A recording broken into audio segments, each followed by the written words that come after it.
donc je me présente, Susanna, je fais ma première vidéo. C'est un petit peu drôle parce que j'ai jamais fait ça. Donc aujourd'hui je vais vous présenter la recette des lamajou arméniens. Donc en France c'est souvent appelé les pizzas arméniennes, très simple à faire. Donc pour commencer je vais vous faire la préparation de la pâte. Alors pour ça il faut 300 centilitres d'eau tiède.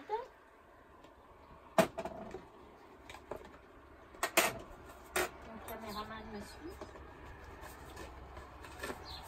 Avec ça, je vais mettre une cuillère à café de sel et bien diluer.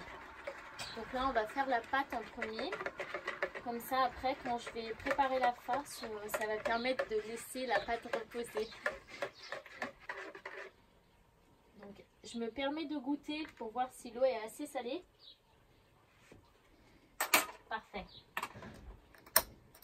Bon, ensuite, je vais mettre la farine. Par contre, la farine, je dose vraiment à l'œil. Chacun fera comme il veut. J'ai pas de grammage exact. Il faut juste que la pâte, elle soit pas trop collante ni trop dure. Donc voilà, pour l'instant, je mets quelques cuillères. Ma pâte n'est pas assez dure. Elle est encore liquide. Hop, je vais mettre la farine qui me reste là. Je vais faire mon papier.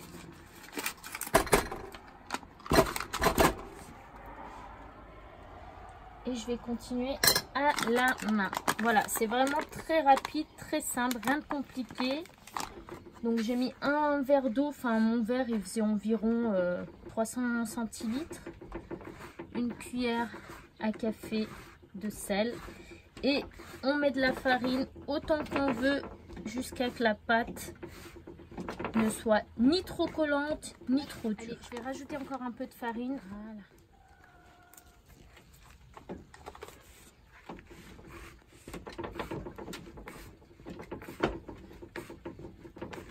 Alors vu que c'est ma première vidéo, surtout n'hésitez pas de mettre des commentaires, des likes, de poser des questions, de vous abonner à ma chaîne. Je suis ouverte à toute question. Je sais déjà à m'attendre à quelques commentaires parce que le lamajoun est une pâte, enfin pardon, c'est une recette. Là, celle que je fais est arménienne. Elle est beaucoup produite aussi dans certains pays de l'Est comme en Turquie et d'autres pays aussi. Chacun fait sa recette à sa manière. Donc je suis pas là pour débattre si c'est une recette arménienne ou turque ou azerbaïdjanaise. On est là pour cuisiner ensemble, pour faire des bons petits plats, manger ensemble et pas pour débattre. Voilà, donc j'espère que vous respecterez ça et puis tout se passera bien. Donc là j'ai terminé, je vais juste cellophaner, c'était une petite parenthèse en passage. Je vais juste cellophaner donc hop, ma préparation, laisser reposer le temps que je vais aller chercher de quoi faire la farce. Et puis je reviens à vous après avoir réussi à fermer ça. À tout de suite. On continue, on passe à l'étape 2. J'ai sorti tous les ingrédients qu'il fallait.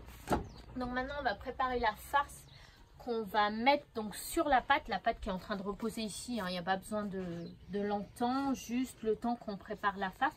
Donc pour la farce j'ai pris de la viande hachée, je vais fermer vu qu'on est à l'extérieur, ici j'ai fait un petit mélange de porc et de bœuf, mais il y a des personnes qui préfèrent le veau, d'autres à l'agneau, donc vous pouvez choisir la viande que vous voulez, il vous faut de la viande hachée. Je vous mettrai la recette à la fin, donc restez bien jusqu'à la fin de ma vidéo, je vous mettrai tous les détails, les grammes, etc. Donc là, il va me falloir un poivron, vert ou rouge, n'importe, là j'avais du rouge, donc je coupe rapidement, que je vais mettre dans mon mixeur. Après, voilà, enfin, je vais mixer ça rapidement.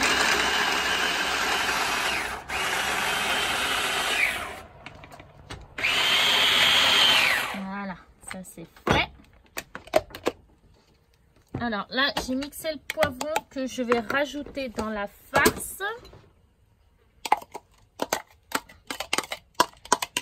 Donc, il faut savoir que la farce, tout le monde fait à sa manière. Vous pouvez absolument mettre tous les ingrédients que vous voulez. De toute façon, plus il y a d'ingrédients, enfin de bons ingrédients, bon ça sera. Ça, il n'y a pas de souci. Donc, j'ai pris 2 petites tomates. Elles sont pas mondées mes tomates, mais vous pouvez les monder. Pour ceux qui ne savent pas ce que ça veut dire monder, c'est enlever la peau des tomates. Donc ici 2 tomates. Hop, pareil qu'on va mixer. Décidément, j'ai du mal.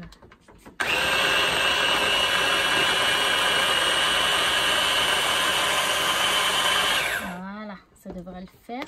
Donc j'essaie vraiment de mixer, que ça soit bien fin, pas très gros. Hop, que je mets dans la farce et que je ferme au fur et à mesure, parce que vu qu'on cuisine dehors, hein, pas de bestiole qui rentre à l'intérieur. Et ensuite, donc je mets 2 oignons. Je mets 2 oignons parce que moi ils sont petits mes oignons, mais si vous avez qu'un oignon, vous pouvez en mettre qu'un gros.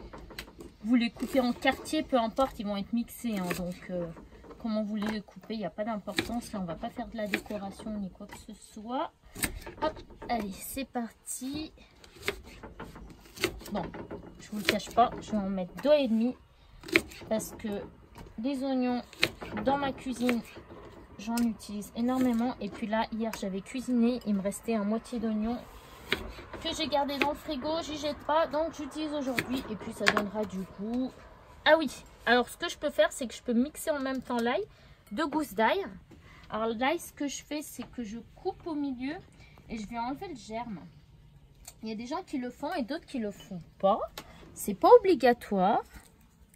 Hop, avec la pointe du couteau, voilà. Je vais mettre dedans. Deuxième, donc hop, couper, hop, enlever le germe. En fait, j'enlève ça parce que c'est très amer. Et en fait, pendant la cuisson, l'amertume du germe ne part pas. Donc, mais si vous y enlevez pas, vous ne mourrez pas. Hein. Ce n'est pas très grave en réalité. Il y a des personnes qui cuisinent avec, c'est pas un problème. Allez, on va mixer ça.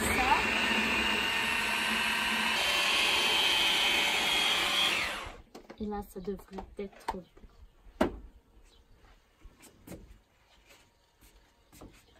Hop, allez, je vais mettre ça dans la pâte. Enfin, dans la pâte. Il des âneries en plus. Dans la viande. Allez, on va vite fermer, pas attirer les bestioles. Ensuite, je vais rajouter un petit pot de tomates concentrées. Parce que j'adore que ça ait le goût de tomate. Donc, hop. Voilà, ça sent la viande. Ça va attirer des mouches. On fasse vite. Hop, ça c'est fait. Ensuite, avec ça, je vais rajouter du adjika. Pour ceux qui ne connaissent pas le adjika, vous pouvez en trouver, vous pouvez le faire vous-même. C'est pas très compliqué, c'est à base de tomates, piments, poivrons. Il y a des personnes qui mettent des carottes. Ceux qui font pas, et ben écoutez, vous pouvez aller dans les magasins russes, vous trouverez des pots ou des adjikas sucrés ou bien des adjikas piments. Vous avez différentes sortes. Là, j'ai mis quelques cuillères parce que ça donne du goût. J'adore ça. Ensuite, je vais rajouter un peu de coriandre et du persil que moi j'aime bien acheter en gros, laver, découper et j'y fais congeler. Après, si vous avez en frais, c'est meilleur. Mais coriandre, persil, et pour continuer, je vais saler, bien saler. Oula, faire attention que les bêtes ne rentrent pas dedans. Ça fera du protéine en plus, c'est pas grave. Un peu de poivre, du paprika. Voilà. Et ensuite, de l'eau tiède. Et là, on va mélanger. En fait, je mets de l'eau tiède parce que cette viande-là, Là, la farce que je prépare, le but est vraiment que ça soit une viande liquide. Pas liquide, mais presque. Il ne faut pas que ça soit une viande très dure. Donc là, je mélange. Je vais peut-être rajouter encore un petit peu d'eau tiède. Mais elle me paraît assez liquide pour passer à l'étape 3. Donc l'étape 3 sera... Oula, j'en ai mis un peu de partout. L'étape 3, ce sera donc de préparer les lamajo. Donc étaler la pâte et mettre la viande dessus. Voilà, allez, je vais fermer et on va rentrer à la maison pour continuer. Allez, donc on est rentré à la maison pour continuer, passer à la dernière étape. Oula mince. Un petit nettoyage du plan de travail. Donc, petite parenthèse, j'adore nettoyer ma maison au vinaigre blanc. Et sachant que là, je vais utiliser mon plan de travail pour étaler la pâte. Voilà, il faut que ça soit bien propre. Donc, on fait un petit récapitulatif. On a préparé la pâte. On a préparé la farce. Donc, la farce à ma façon. Voilà, donc vous pouvez mettre moins d'ingrédients ou plus selon comme vous aimez. Et puis là, donc du coup, on va étaler la pâte qu'on avait préparée, puis mettre la farce dessus et puis enfourner. Alors pour faire la cuisson du lamajo, vous avez deux solutions. Il y a des personnes qui n'ont pas de four, du coup, ils cuisent à la poêle. Et puis ceux qui ont un four, c'est mieux au four. Enfin, vous verrez, vous faites comme vous voulez. Du coup, moi, aujourd'hui, je vais vous montrer comment on y fait au four. Donc, je vais allumer mon four sur chaleur tournante. Donc, continuons. Ça, c'est la viande qu'on a préparée tout à l'heure. Hop. Je vais mettre ça là. On voit un petit peu le jus là autour. En tout cas, ça sent très bon. Alors, je vais faire une chose que je n'ai pas fait tout à l'heure avec vous. Je vais aller chercher une petite assiette. C'est que je vais goûter l'assaisonnement. Alors, je vais mettre une toute petite cuillère. Hop. Je vais mettre au micro-ondes. J'aime pas manger la viande crue. Moi, je déteste tout ce qui est viande crue, saignant. J'adore manger la viande bien cuite. Donc, je peux pas goûter l'assaisonnement comme ça tout cru. Donc, je fais, comme j'ai dit tout à l'heure, cuire quelques secondes dans le micro-ondes. Hop, comme ça, je vais pouvoir la goûter et voir si l'assaisonnement est bon pour moi.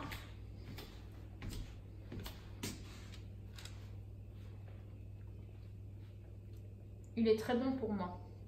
Je vous rappelle, c'est toujours bien goûter parce qu'on n'aime pas tous à la même manière le sel, le poivre. Donc, assaisonner un tout petit peu, goûter, rajouter. Elle est très bonne la farce, petite parenthèse. Elle est un petit peu piquante parce que dans l'adjika qu'on a mis dedans, vous savez, la petite sauce là qu'on peut acheter dans les magasins russes ou faire nous-mêmes, il y a un peu de piment dedans et ça donne vraiment un goût, j'adore, ça donne vraiment un très bon goût au lamajo. De toute façon, le lamajo, faut qu'il soit un petit peu piquant, hein, faut qu'il soit un petit peu piquant et ça se mange avec... ça se mange parfois avec du citron. Il y a des personnes qui aiment au citron. Et des gens qui boivent du than. Avec le than, vous savez, c'est le jus de yaourt. Je vous ferai une vidéo là-dessus, juste après. Comme ça, si vous voulez boire du than en mangeant le lamajo, il n'y a pas de problème. Allez, c'est parti. On continue avec la pâte. Donc, notre pâte, elle est toute belle, parfaite. Je vais... Hop. Je vais mettre un peu de farine sur mon plan de travail. Voilà. Je vais venir retravailler un petit peu ma pâte. Voilà. Donc là, j'ai mon four qu'on a mis à chauffer.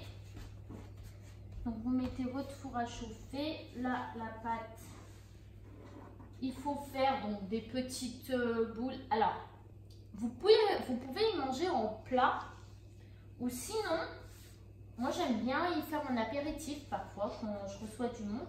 Donc quand on fait des apéritifs, vaut mieux faire des plus petites boules et du coup faire des petites portions d'un diamètre comme ça, enfin d'un diamètre de coupelle de tasse à café, si je peux vous donner un petit repère. Là, bon, c'est pour manger ce soir, donc je vais faire des boules d'environ... la moyenne, normalement, je crois que c'est entre 22 et 24 cm de diamètre. Bon, je vais faire un petit peu plus petit pour essayer de mettre 2 pâtes dans ma plaque ici. Donc, j'ai mis du papier sulfu. Vous pouvez faire même sur votre plaque. Moi, j'ai mis du papier sulfu. Donc voilà. Hop, je vais faire ma boule. Hop. Donc, ce que vous pouvez faire, c'est faire tout de suite plusieurs boules. Ou faire au fur et à mesure. Moi, je vais y faire au fur et à mesure. Hop, voilà, j'ai fait ma petite boule. Je vais couvrir ma pâte avec un chiffon, enfin un torchon, pardon, propre. En attendant que j'étale ma pâte. Alors, je vais prendre mon rouleau à pâtisserie. Voilà. J'étale un petit peu avec la main et ensuite je continue.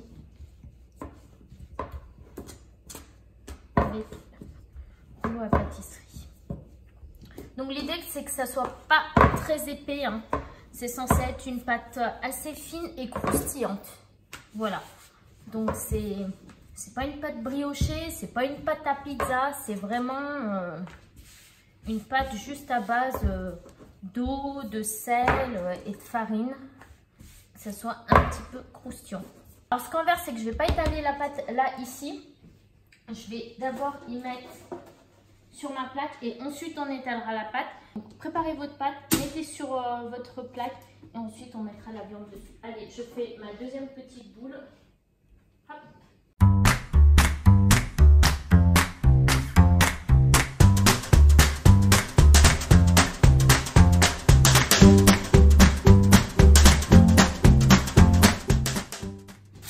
Ici même, on va bien touiller la viande pour vraiment qu'elle soit juteuse. Hein.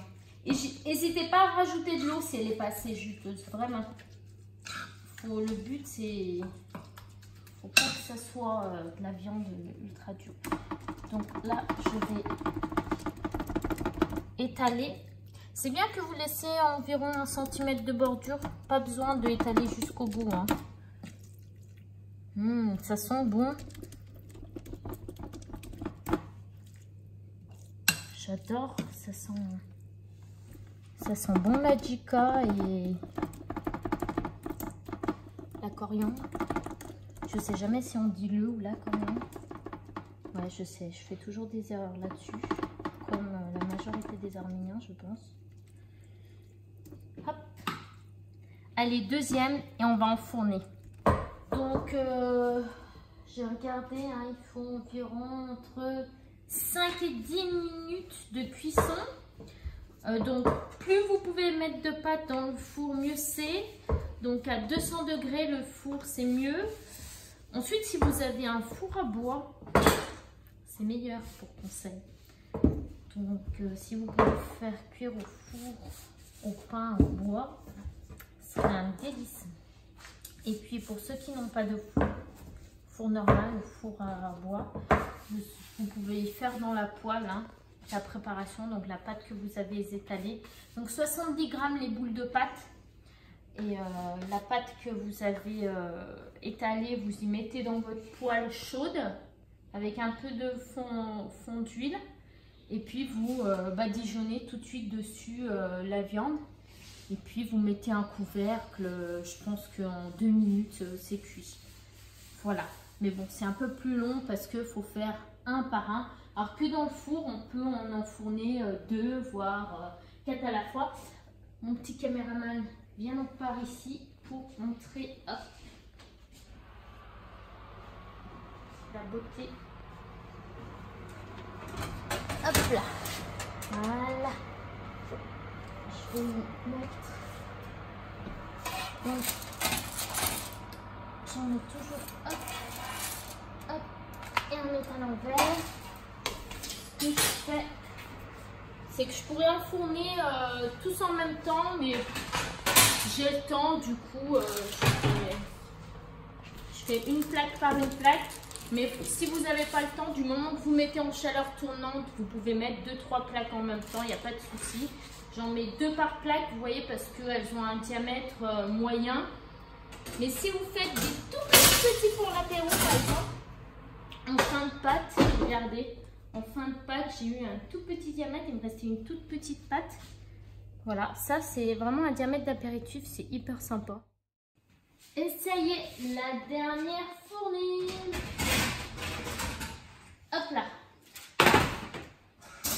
Bon, c'est tout. Oh, j'ai pas laissé assez cuire sur un côté là, c'est un petit peu blanc, mais c'est pas grave, la viande est cuite. Ouais, ça a l'air assez croustillant. C'est parfait. Bon, voici c'est la dernière fournée, hein, on a la petite part là. Ça c'est parfait pour l'apéro, ces petites parts. Hop, allez. Donc au total, ça m'aura fait 11 Lamajo à 18 cm de diamètre, on va dire, et une toute petite. Voilà, voilà. Ça y est, la dernière tournée est faite. Donc 11 Lamajo, une petite dernière, donc 12. Qu'est-ce que je voulais dire? Je voulais vous remercier pour cette vidéo, de m'avoir suivi.